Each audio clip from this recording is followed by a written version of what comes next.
It's been a month since our baby girl arrived.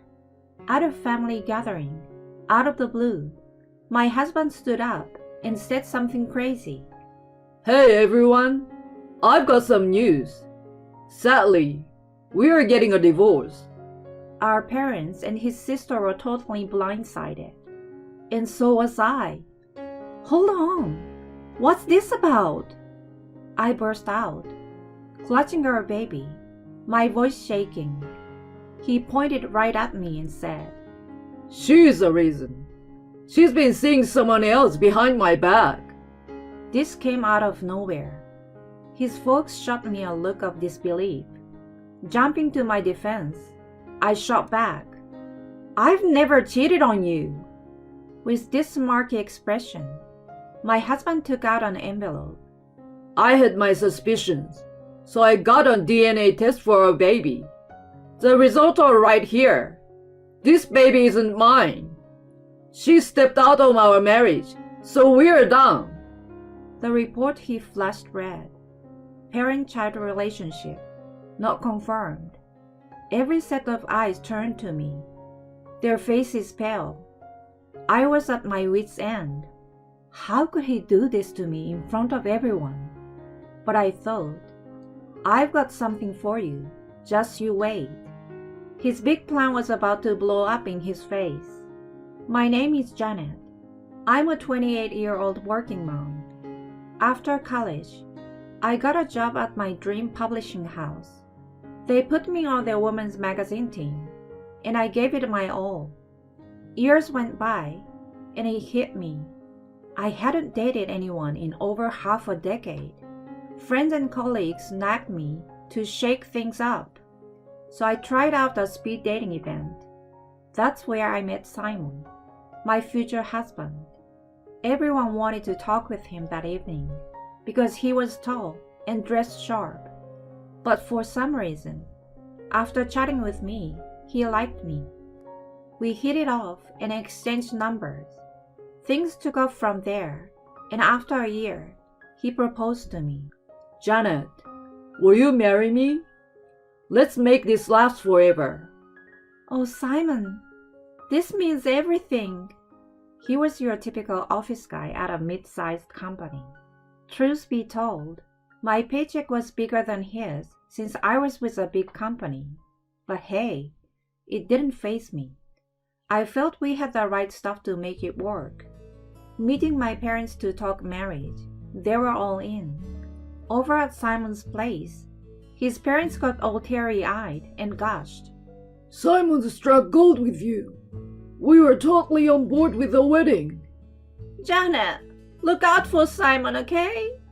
His sister, who's big into sports and teaches PE, cracked up and said, My baby brother can be a handful, but you've got this. It felt great to see his family was so happy and supportive.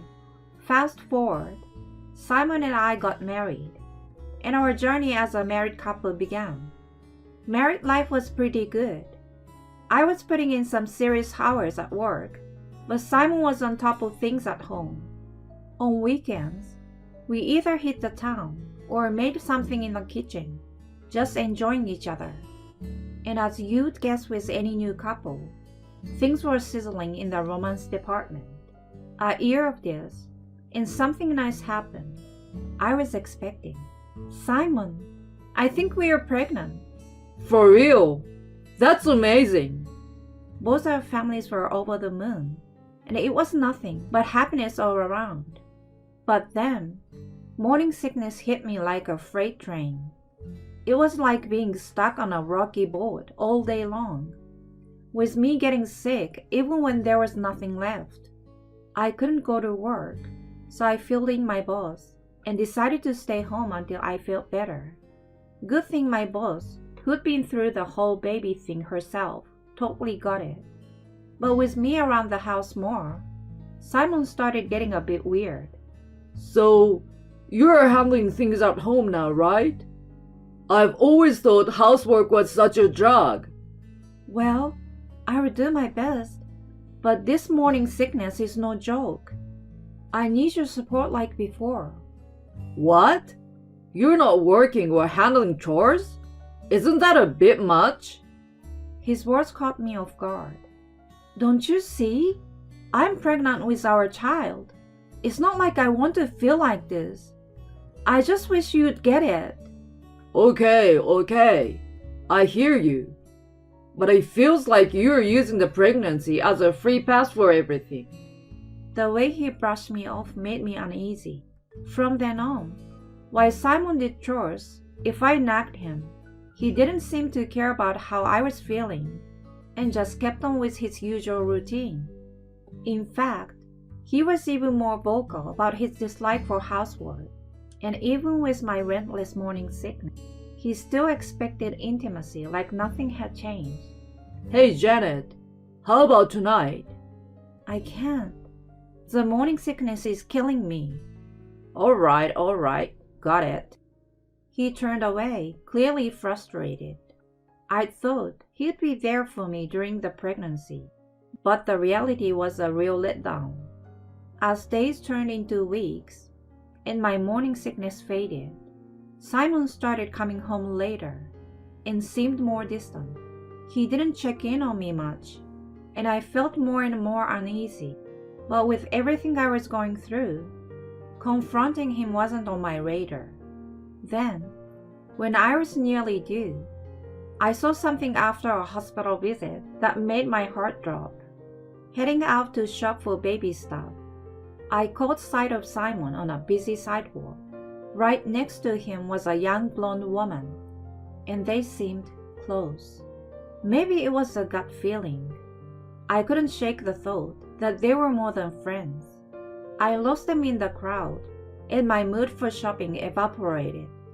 I just headed home. Waiting for me was a text from Simon. Got held up at work again. Had he been distanced because of her?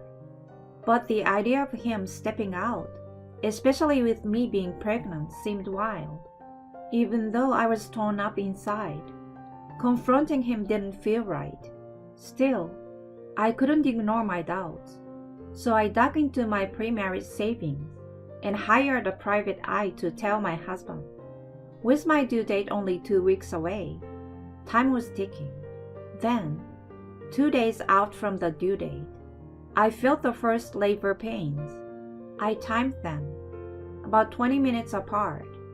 I thought I was going into labor, so I quickly contacted Simon to let him know that it seemed like the contractions had started. When I called the hospital, they said to come in when they were 10 minutes apart. Terrified and in pain, I kept texting Simon, begging him to get home. But nothing. When the contractions got closer, I dialed his number. What do you want? He sounded irritated. I've been texting. I'm in labor. Can you take me to the hospital? Pushing through the pain, I shouted. His answer was unbelievable. Can't do it. Swamped with work. Grab a cab. Are you serious? Your wife is having a baby here. Sorry, but look, I will swing by the hospital later. Just hold on until then. He hung up, sounding totally nonchalant. With no other choice, I called a cab and let my folks know, heading off to the hospital. I'd been in labor for hours, but Simon was nowhere to be found at the hospital. My mom, who'd gotten there before him, tried to ease my pain by rubbing my back. I shifted painfully onto the delivery bed, and an hour later, through immense pain, our baby was born. Just as I heard her first cries, Simon walked in. She's here? Janet, I'm so sorry I missed it. The way he overdid his apology in front of my folks really got to me.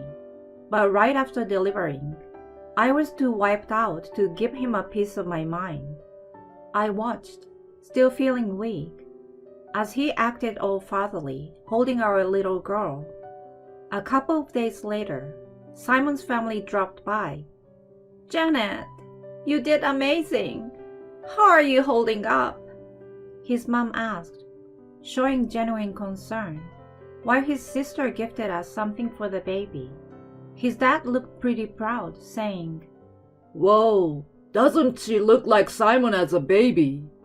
Simon, though, looked conflicted. We named our baby girl Tina. After I was discharged, Simon drove us home, and I was met with a messy house.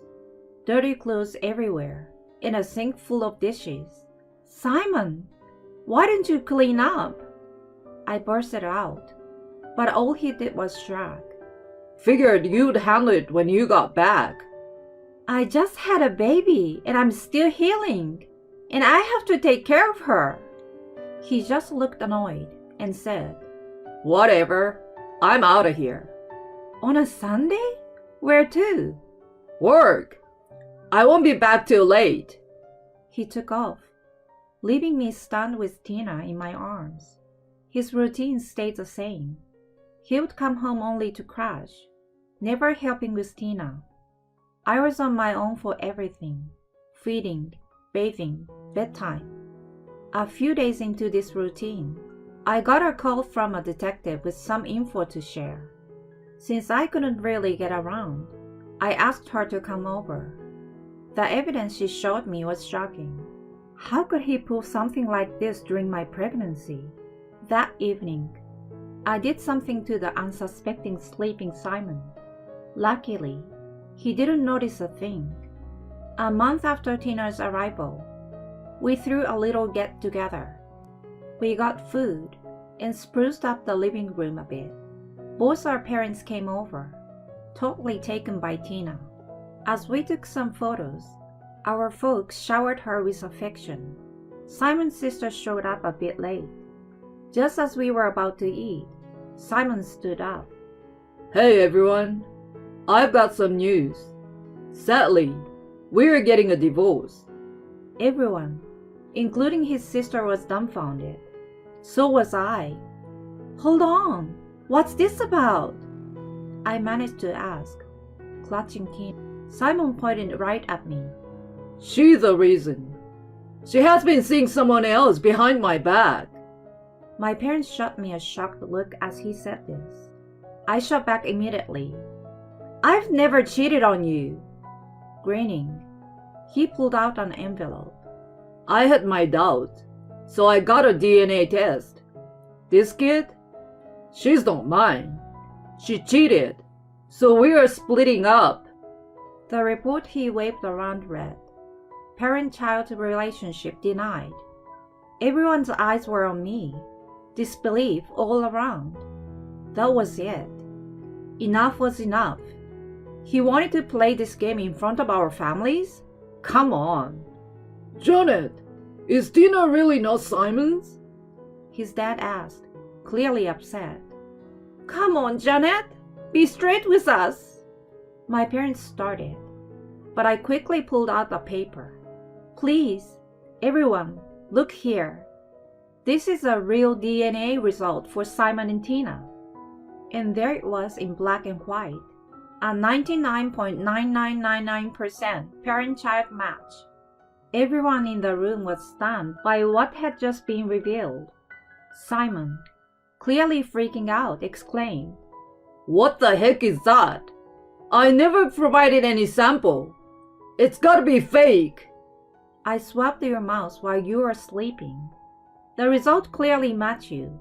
But hey, if you're doubting it, let's do another test right here, right now." Simon, after being lost for words, spat out, "Why even get a DNA test? You thought so too, right? That Tina was from another man." "Just listen for a sec," I said, hitting the play button on my voice recorder.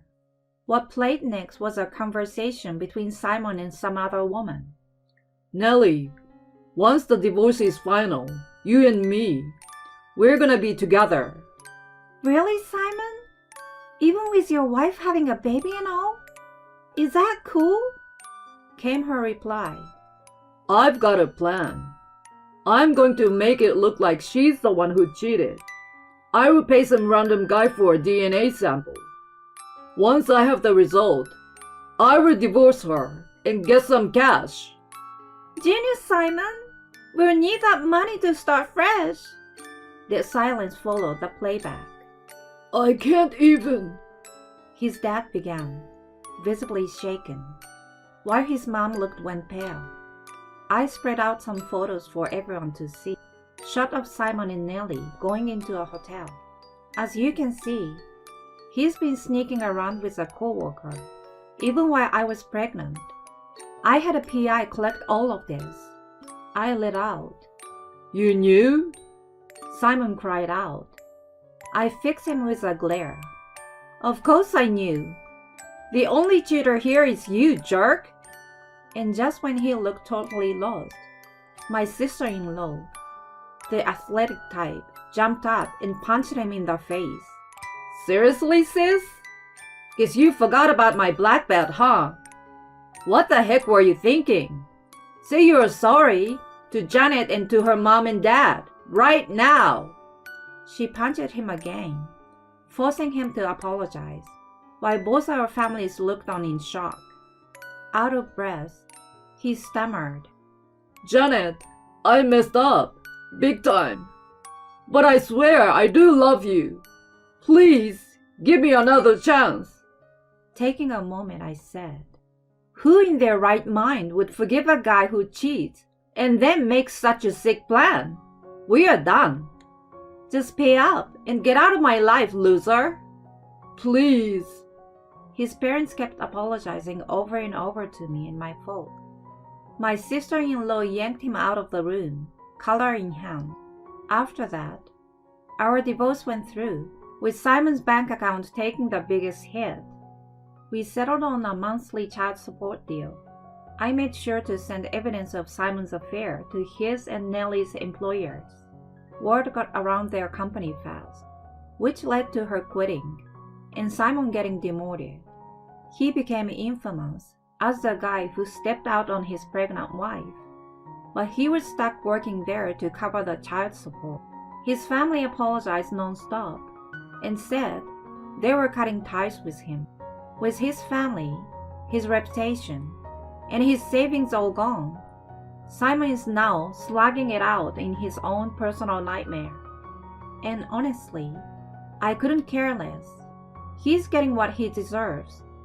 As for me, I've been living it up, raising Tina near my parents. They've been a huge help with her, and I'm thinking of jumping back into work soon. From here on out, it's all about enjoying the little moments with Tina and living my best life.